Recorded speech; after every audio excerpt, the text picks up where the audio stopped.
Do you understand the words that are coming out of my mouth? Quiet, numbskulls, I'm broadcasting. Can we get serious now? One thing that did happen during the 60s was some music of an unusual or experimental nature did get recorded and did get released. Now look at who the executives were in those companies at those times. Not hip young guys. These were cigar-chomping old guys who looked at the product that came and said, I don't know. Who knows what it is? Record it, stick it out. If it sells, all right. We were better off with those guys than we are now with the supposedly hip young executives who are making the decisions of what people should see and hear in the marketplace. Success in the music business begins with a dream, a vision. This podcast will give you, the listener, the insight and tools to turn that vision into a reality. Meet the industry professionals who work day by day behind the scenes, helping to make those dreams come true. Welcome to the business side of music. In the studio with us today, or actually maybe I should say via Zoom, we have Vasja Vebar, who is from, and correct me if I'm wrong, Ljubljana, Slovenia. Ljubljana, Slovenia. Yeah, okay, pretty close. We got that out of the way. We're not going to say it again. Anyway, welcome to the show. Thank you. Thanks for having me. Glad to have you on board. You have developed a company called Vibrate. But before we do that, let's back up because you didn't initially start out in the music business. You were more in the tech world than you were the music business? No, actually, it was in the music business. It was, okay. Yeah, I started as a music manager, and I was managing one of the biggest techno DJs in the world for over 10 years. And this is actually how we got the idea for creating Vibrate. And the company Vibrate, when you developed that, what was the reasoning behind that? What was the driving force to get that company started? So we were investing a lot of money into our client's career. So we were investing a lot of money into advertising, financing tours, album releases, tracks. There were huge investments without us even knowing how those investments directly resonate in his popularity. And that's why we said, let's create a service that's going to measure the real popularity of musicians online. And we started Vibrate. It was, at the beginning, it was just a pet project. So we were just measuring online popularity for DJs. We started with 1,000 DJ profiles that we entered manually. And then we opened up the database so fans could add artists could add themselves, and just start measuring some simple metrics like how many followers you have on Facebook, on Twitter, on SoundCloud.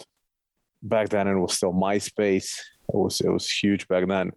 And it just kind of took off. So we ended up with 30,000 user-generated profiles in a little over a year and a half.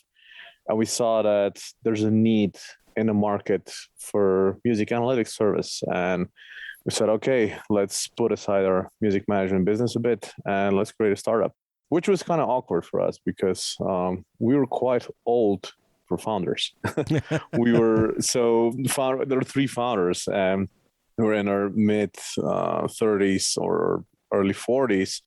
And we joined a local accelerator that was full of kids from 18 to 25 years old. And we looked like mentors. But we had to learn everything from scratch. We thought we knew everything from our music management business, but a startup and tech business is a completely different story. But yeah, we kind of made it. So now we have 45 people employed full time. We measure online popularity for roughly 500,000 musicians. And basically Vibrate we're doing for the music business what IMDB is doing for the movies. That would be the shortest pitch. Excellent. It's a great analogy. Let's back up for a minute because you talk about that your mentors, as you said, quote unquote, were really these young kids. Was there a little bit of a communication wall or backdrop that you had to get through to work with the younger mindset when you were developing this? Because honestly, let's face it, when we get to be our age and you're dealing with a younger generation, it really does become almost a different language, so to speak, when you're trying to communicate with each other. Was that something that was difficult, or were you able to really kind of cross that barrier rather quickly? How did that come across? No, that wasn't such a big problem because besides having a music management agency, we also did music events. So we were used to working with younger people and with younger audiences. The only thing was that when we joined the accelerator, we were kind of sticking out because we were by far the oldest group in the entire accelerator. So yeah, communication wasn't a problem, but we had to learn how to present our project from scratch, because when we were doing events, we're also doing corporate events. So we were used to doing corporate presentations, which is completely different than pitching investors. So yeah, it was just back to school moment for us. The company Vibrate, let's peel the layers back a little bit and let's talk about, first of all, why you started that company. What was the purpose of creating that? You were dealing obviously with, as you said, one of the most well-known DJs out there, and you were, I'm assuming, wanting to compile information that you could put to use for that artist? Yeah, that's exactly what we did it, because we were just burning money. So at one point, we were investing over $100,000 per year only in Facebook advertising. And you want to know how that money is actually affecting his career. And by measuring how many followers you're getting across different channels, how those followers are engaging with the content you're putting online, you can get a pretty good picture about how popular an artist is, or how different factors like tours or investments or album releases are influencing the artist's popularity. When we talk about the number of followers, and we've had this conversation in our staff meetings regarding this show, is it the number, is the quantity of followers, is that what you look at as the number, or is it the follow through and how many actually engage? Which is more important, or is it a little bit of both, or what kind of conclusion do you come to there? So it used to be about followers, and artists were buying fake followers. It was just a huge ego contest. So we put slightly more focus on the quality of those followers. So we measure any kind of engagement, which is even more. So it's better to have slightly lower fan base, but a more engaged one, than just having millions of really inactive followers. And that was also a huge thing in the music business when we started, because people were buying fake followers like crazy. And we were one of the first services that could actually spot those fake followers in our charts. So now we measure ratios between the number of followers and their engagement, and we put those metrics on the same chart. So you can have the fan base growth versus the fan base engagement on one single chart, and you can then, if you're label A&R, you can simply check how active the fan base of an artist that you're interested in really is, because labels want to work with artists who have a really engaged audience, because those people are going to pick up the music that the artist is going to release, and that resonates in more sales. It's just as simple as that. When you talk about the fan engaging, what triggers that?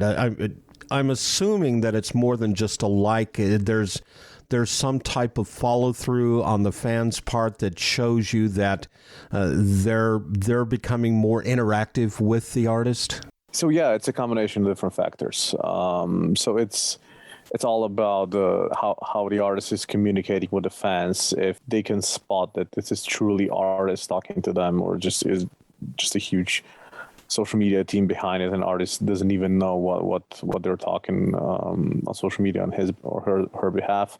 So that's definitely one of the factors. It's also we also measure one really interesting metric, is that we call it network respect. So it's basically we're looking into how artists are following each other. So if you play your guitar, if you have a rock band in your basement and you're putting stuff out on Spotify and YouTube, and then all of a sudden you got followed by a huge rock band, let's say Metallica starts following you on Instagram or SoundCloud, that means something. So that means that you got spotted by a huge name.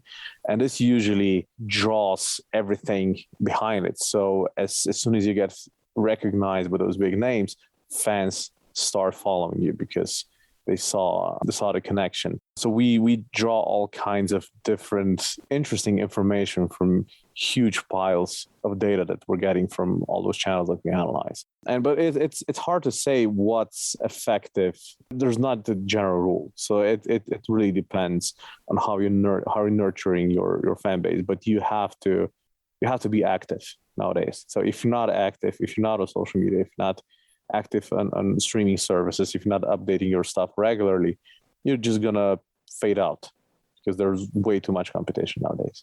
I would assume that the artist also has to put in their amount of effort, their amount of work.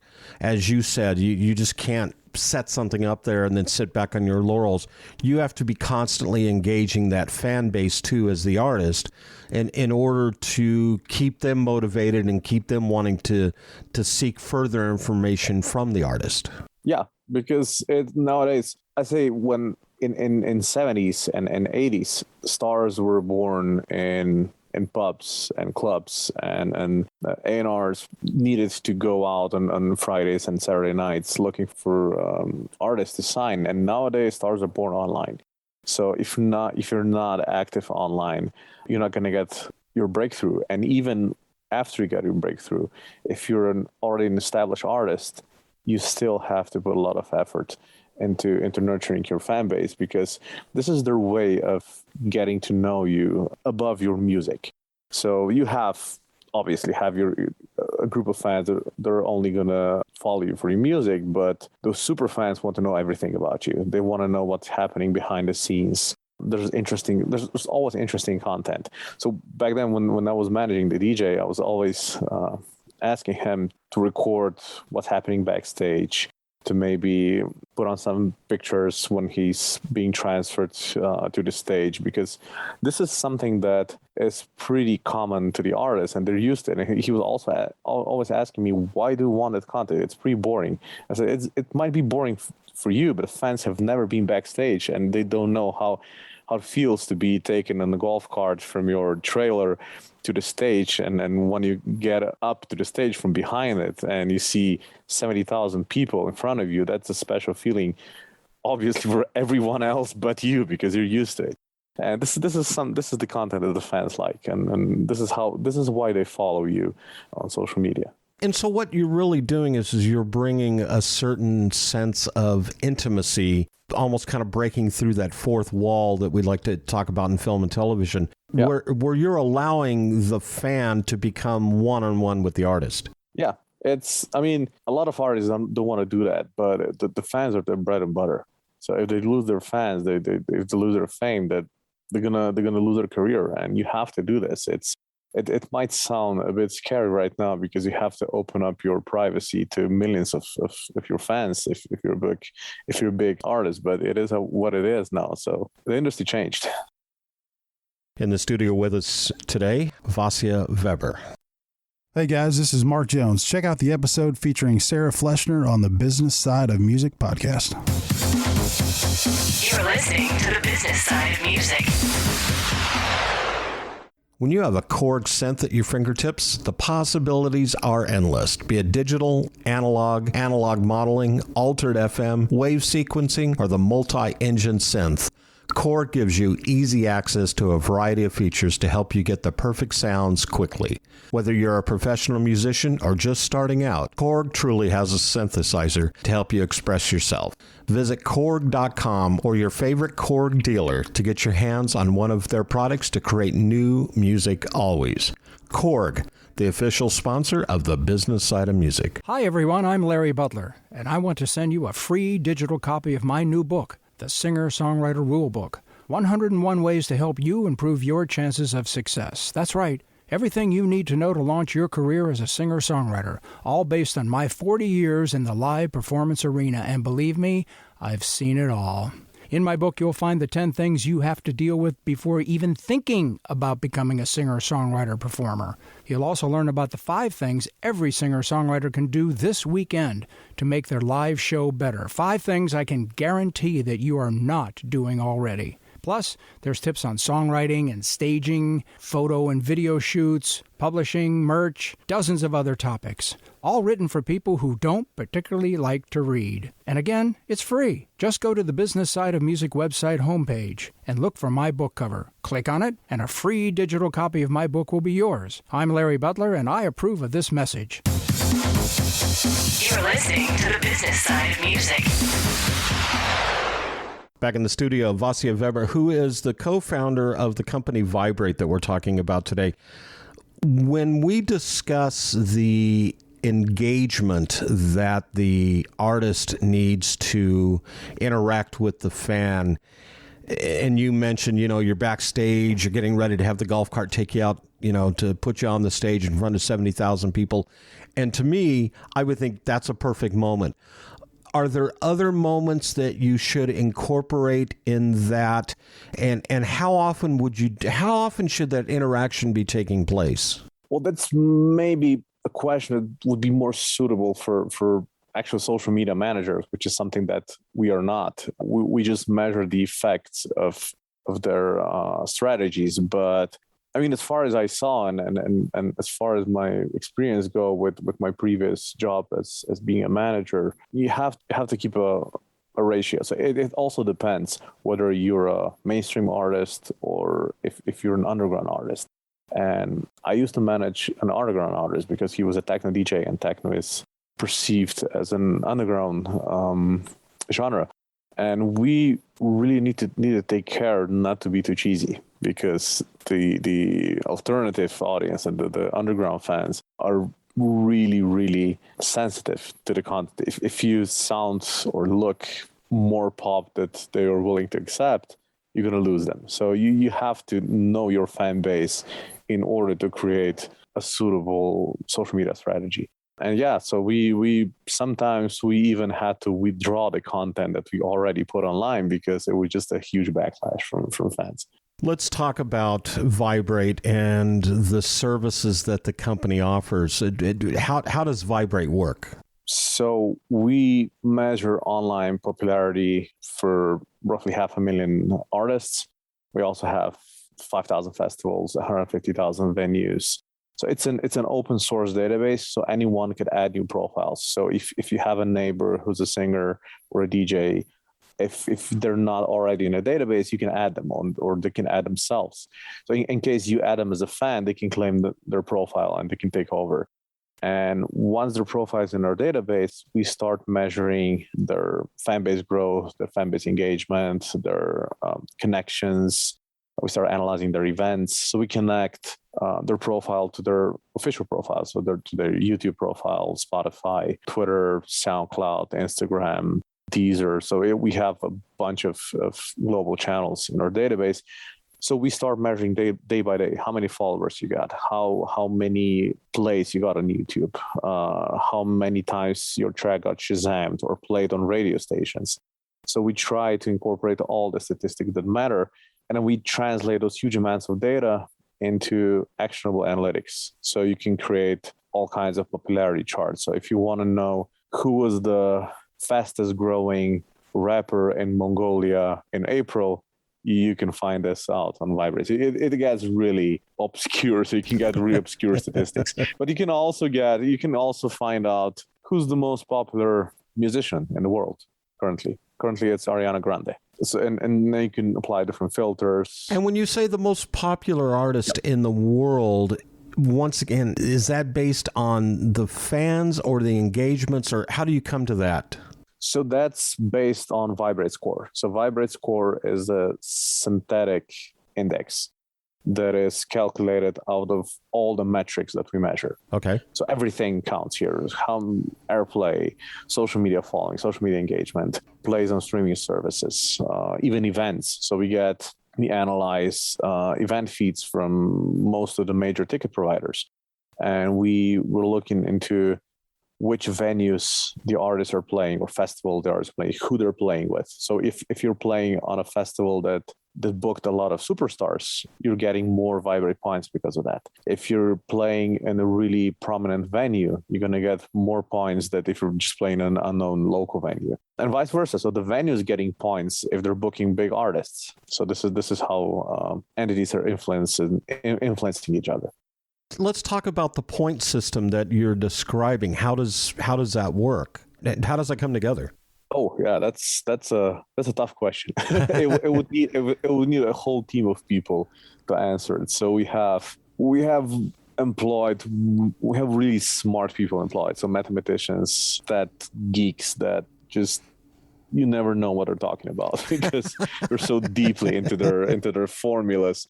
So I don't even know how the algorithm actually works because like I said, we have much smarter people than I am working on it.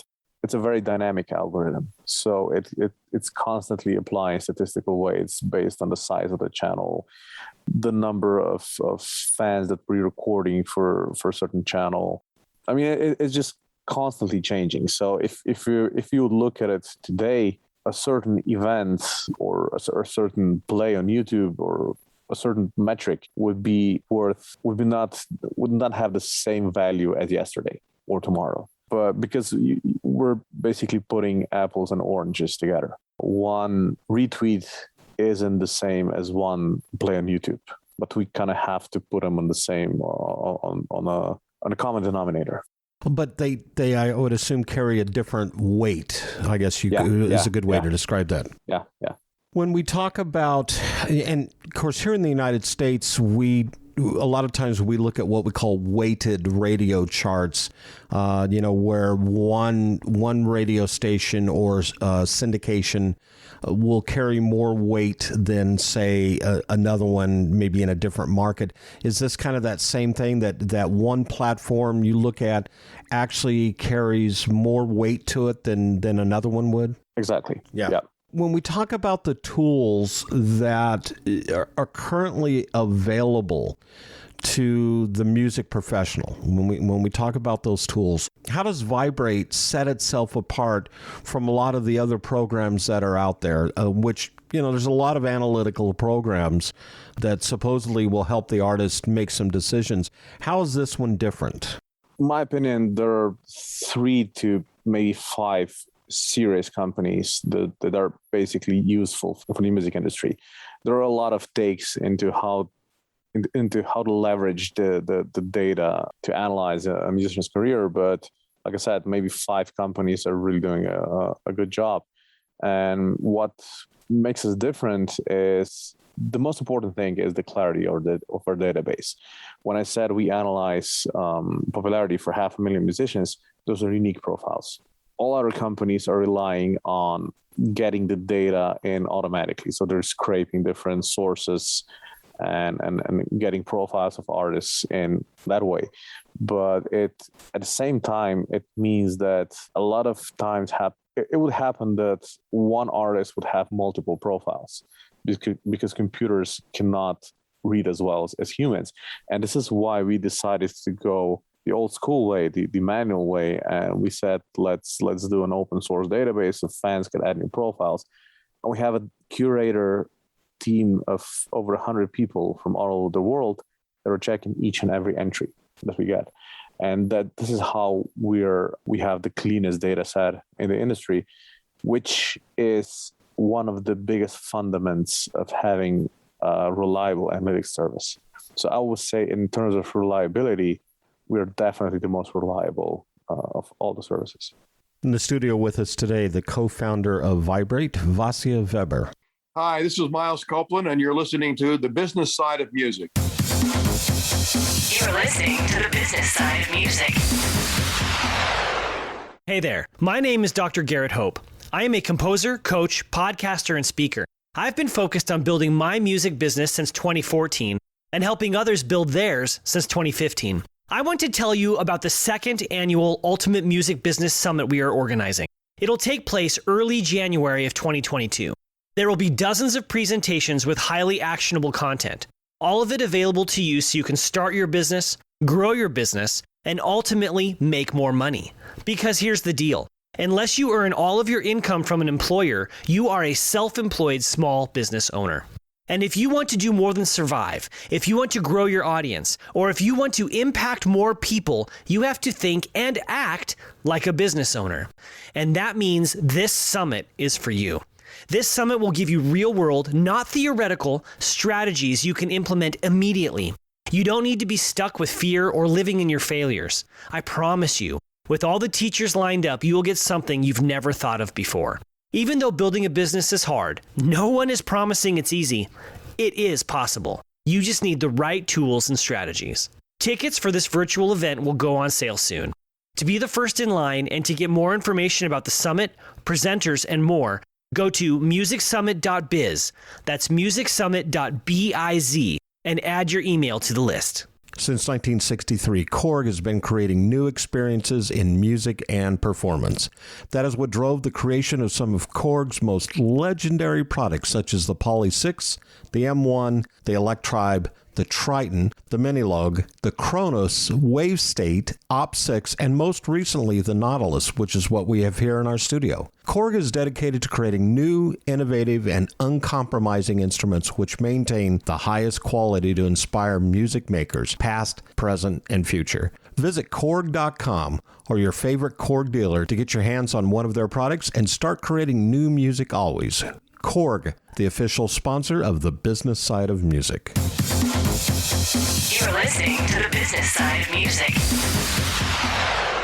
Back in the studio, Vasja Vebar is with us today from Slovenia. I'm not even going to try to pronounce the city that you're in. It's too many syllables for me. When we talk about the analytics and the apps that are out there, one of the things you also have going on for you right now, your latest report on festival apps, the trends for 2021 and beyond. And I would assume that things are a little bit skewed this year as they were last year. Do you kind of have a clear picture of where things are heading? I mean, here in the United States, we just got handed the Delta variant of COVID, which is starting to shut things back down again. But when it comes to, your app and I guess also your partnership with several universities here in the States that you're working with on business courses, is this skewing the nature of the business, especially when it comes to like creating the analytics on your app, or are you able to kind of sort through all of this? Yeah, it's screwed up analytics a bit. Yeah, to be honest. So we have a section that is focused completely on live events. So for each artist, we would based on the data that we're getting from ticket providers, we can calculate what's the average audience size for that artist, or what's the venue type, whether it's a club or a hall or an outside venue. This is something that we would get from event feeds from ticket providers. Mm-hmm. But in 2020, those feeds were empty. So they were completely empty. And those sections, I would never expect to check a huge global superstar and just see a completely empty event section with no data. And that was something completely unexpected. So yeah, it kind of screwed up the metrics, but it's just one of the metrics that we measure. So that was just empty for a year and a half, and now it's starting to get back to normal. Hopefully now the Delta variant is not going to screw us over again. Yeah. But it's getting better. And right after the pandemic stroke, we created a side project that was called Sick Festivals, where we were measuring. We're just monitoring which festivals are getting canceled. So at the beginning, we thought, okay, maybe 20% of all the announced festivals are going to be canceled or postponed. But at the beginning, it was more like 99%. And that 1% was probably an error. Is this on a global level? Yeah. So we were I think that we were monitoring about 5,000 festivals. Oh, my gosh. It's obviously changing the dynamics of how we're all doing business these days, and especially the artist, the entertainer that's wanting to get out there and do live performances. How does Vibrate, does it provide some, and I don't want to say necessarily comfort, but does that provide some analytics that maybe helps point some of these artists in the directions that they should be heading? Well, yeah, we saw a huge jump in the popularity of streaming services, which is something that Wall Street already spotted, and that's why the stock prices of let's say Spotify skyrocketed in the pandemic. So it wasn't the worst time in history for streaming services. They're really on the positive side of the pandemic. So they got much bigger than before that. So yeah, I mean, artists were sitting at home, not traveling. And what does the artist do when they sit at home? They go to the studio and they're creative there. So we got a lot of good quality music during the pandemic, which is one of the positive things. But now let's hope we're going to be able to hear that wonderful music live again soon. Yeah, exactly.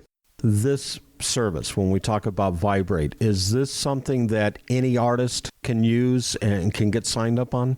Yeah, so you can sign up for free and you can add your profile for free in the database. So we're going to start measuring your popularity. And if you're an artist with a claimed profile, you can check your own stats free of charge with the Lite package. But if you also want to check other artists' stats, and if you want to compare yourself to similar artists, or if you want to browse our database, if you want to check maybe interesting venues, or if you're a label, if you want to check multiple artists, then you have to become our premium subscriber and pay a monthly fee. So we just have one package that's 49 euros per month, or the equivalent in dollars if you're based in the US. But if you have a claimed profile, again, you get 50% off. So this is how we want to support the artists. And yeah, then you get access to everything that we have. It's just simple. That's simple. And if you want to try it, you have a 30 days grace period. So 30 days, you can use it for free, everything that we have. And after 30 days, if you want to become a subscriber, then you just have to start paying us. And how do they go about doing that? I'm assuming there's a website they can sign up at? Yeah, they just go to vibrate.com. They can sign up. If you're an artist, you can look for your profile. There's a good chance it's already in, so fans added you. If not, you can add your profile. It's going to take a couple of days popping up in our database because we have to check every entry that we have. So even if you're adding yourself as an artist, our curator team are going to check whether the links are correct. It's a simple vetting process because people, if you have an open source database, people are going to add all kinds of bizarre stuff. And also we have to make sure that your primary source of popularity is music. Right. Because you have a lot of, say, actors or influencers who just had a track out. They're not even musicians, but Paris Hilton decided that she's going to be a DJ. And if we would put her on the electronic music list, she would probably make top 5 DJs in the world. But honestly, she's not such a good DJ. She's only popular because she's Paris Hilton. Yeah. So it would be a crime to put her next to Tiesto or Calvin Harris or any other huge global DJ superstar. And this is why we have to check each and every entry, so we don't have weird things popping up in our charts. I completely get it. Vasja, thank you so much. Thanks. It was a pleasure. The Business Side of Music is the creation of Tom Sabella and Tracy Snow and is produced by Bob Bender. The Business Side of Music is recorded at Music Dog Studios in Nashville, Tennessee. Production sound design by Keith Stark. Voiceover and promo by Lisa Fuson.